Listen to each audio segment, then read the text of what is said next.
Before we get into today's game preview between the Cavaliers and Charlotte Hornets, I want to take a look at a very big event that happened last night. UFC 205 at Madison Square Garden in New York. It was the first ever UFC event in New York, so it's only fitting that it was at the world's most famous arena, Madison Square Garden.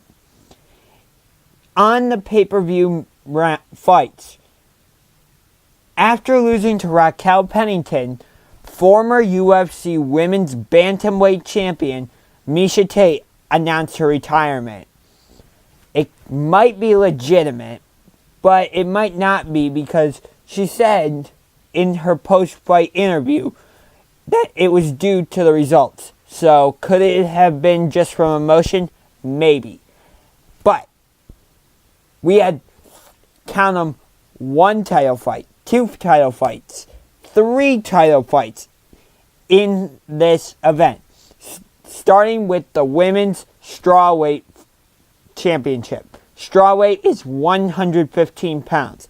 And it was on the line between 2 Polish women, Joanna Jędrzejczyk versus Karolina Kowalkiewicz. Joanna successfully defended her belt for the 4th time. She is undefeated at 13-0.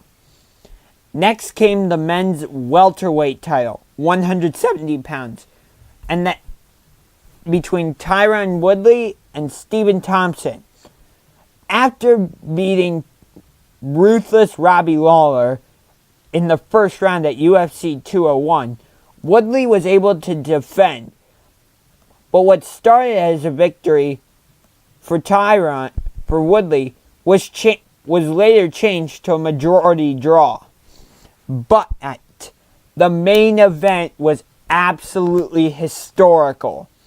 It was for the lightweight belt, 155 pounds, between champ Eddie Alvarez and the 145-pound champion featherweight Conor McGregor.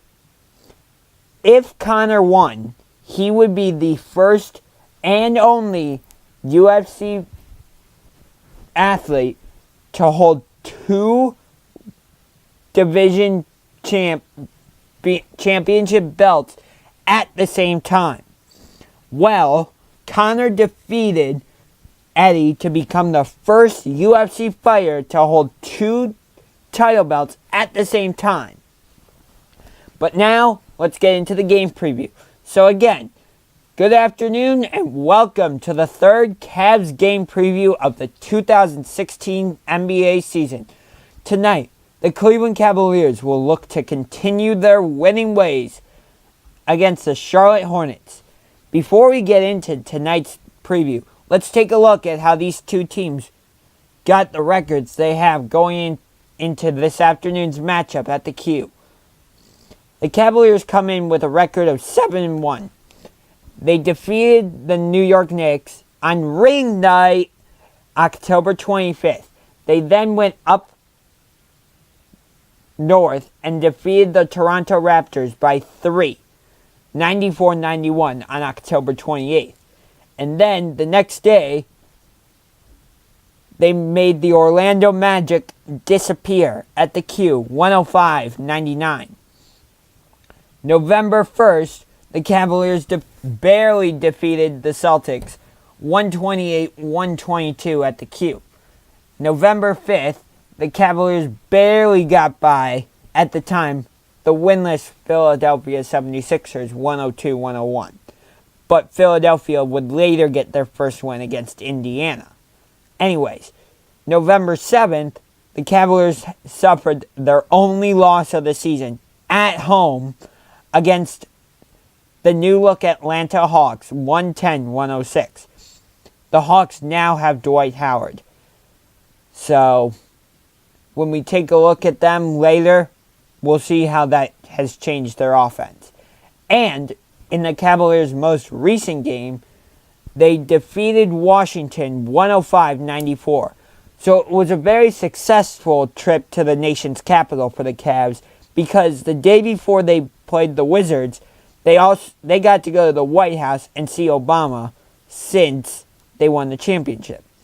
Looking at this afternoon's opponent, the Charlotte Hornets, they come into the Q with a record of 6-2.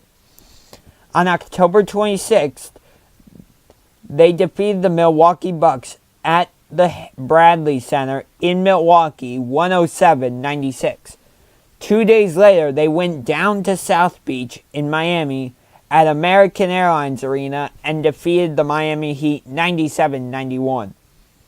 At the Spectrum Center on October 29th, the Hornets could not defeat the Boston Celtics 104 as the Celtics won 104-98. Then, November 2nd, the Philadelphia 76ers came to the Spectrum Center in Charlotte, and the Hornets got the win 109-93. On November 4th, the Hornets went into New York, but not to Madison Square Garden. No, they went to Barclays Center in Brooklyn, and the Hornets defeated the Nets 99-95. On November 7th, the Indiana Pacers came to the Spectrum Center looking to beat the Charlotte Hornets, but Charlotte came out with the win 122-100. On November 9th, the Utah Jazz also came to Spectrum Center, but the Hornets took care of them 104-98. In the Charlotte's most recent game, the Toronto Raptors came to the Spectrum Center and defeated the Hornets 113-111. Now, tonight at the Q, the Cavaliers and Hornets will meet in the first of a 4-game season series. 2 in Cleveland, 2 in Charlotte. Tonight marks the first game.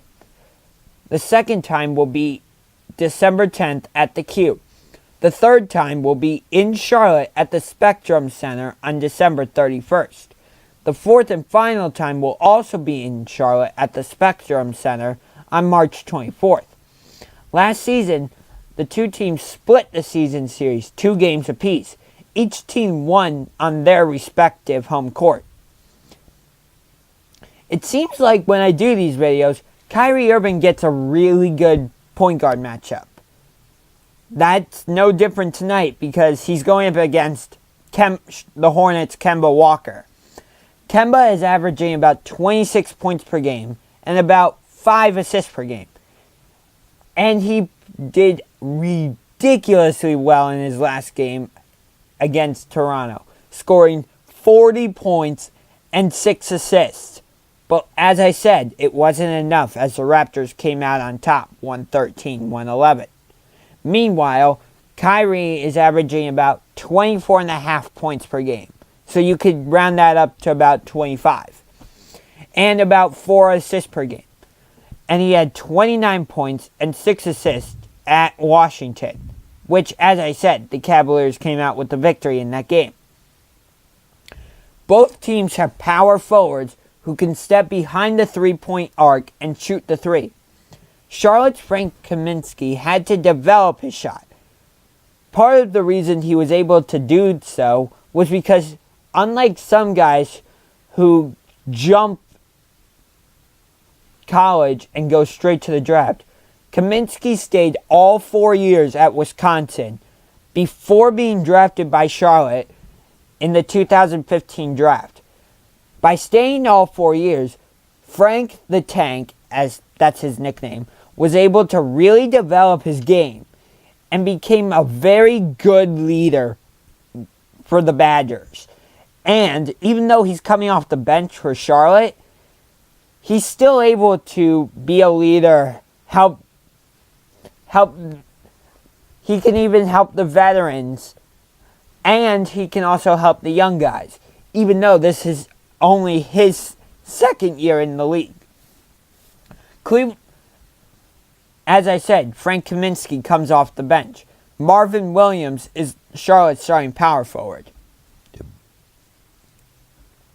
Cleveland's Kevin Love has also had to really develop his shot, starting with his time at UCLA.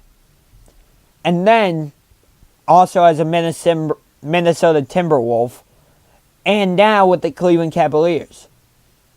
Normally, J.R. Smith starts for the Cavaliers, but he's injured for today. So, that meant Mike Dunleavy will start for the Cavaliers. But what's even more surprising is that Nicholas Batum is starting at shooting guard for the Hornets. When he was with the Portland Trailblazers, he was starting at small forward. So, I guess I can see why Charlotte would play him at the shooting guard. It's just that, in my opinion, he seems a little tall to be a shooting guard, but hey, I'm not Steve Clifford. I don't make the decisions. So, Charlotte has definitely surprised me with how well they've started. So, could today's matchup against the Cavaliers be a possible playoff preview? Maybe. Charlotte was able to take Miami to 7 games last year. They had an opportunity to close it out in Game 6, but Miami and Dwayne Wade said no. But now Dwayne Wade's with the Chicago Bulls, which I still find a little weird. But then again, the NBA went through a huge landscape change with players moving to different teams and all that, so it'll take some time. Thank you for watching today's video. Be sure to leave a comment in the comment section below and hit that like button. I will see you Tuesday to preview Raptors vs. Cavaliers round 2 at the Q.